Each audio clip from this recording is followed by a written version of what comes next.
अस्सलाम वालेकुम। फसल क्लिनिक में तमाम किसान भाई को खुशामदीद। क्या आप भी चाहते हैं आपकी धान की फसल शुरू से ही ज़्यादा ताकतवर, सेहतमंद और भरपूर पैदावार के? तो आज ही ओलीग्रो का कॉम्बीसीआर इस्तेमाल करें। धान की फसल को खेत में मुंतकिल करने के 15 दिन के अंदर अगर माइक्रो न्यूट्रिएंट्स की कमी को पूरा कर दिया जाए तो पौधा ज़्यादा तेज़ी से बढ़ता है, पत्तों का रंग गहरा सब्ज रहता है, जड़ें मजबूत बनती है और फसल भरपूर नशोनुमा हासिल करती है।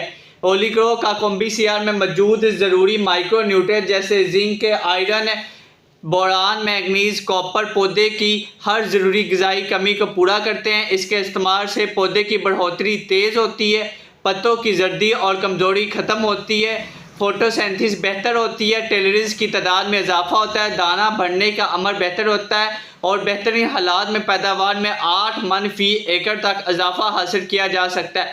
ये सिर्फ धान ही नहीं बल्कि गंदम, कपास, गन्ना, सब्जियात, फलों वगैरह में भी इस्तेमाल किया जाता है। इसका तरीका इस्तेमाल 100 से 150 ग्राम 100 लीटर पानी में मिलाकर 1 एकड़ पर स्प्रे करें। अगर वीडियो अच्छी लगी हो तो लाइक और सब्सक्राइब ज़रूर कीजिएगा।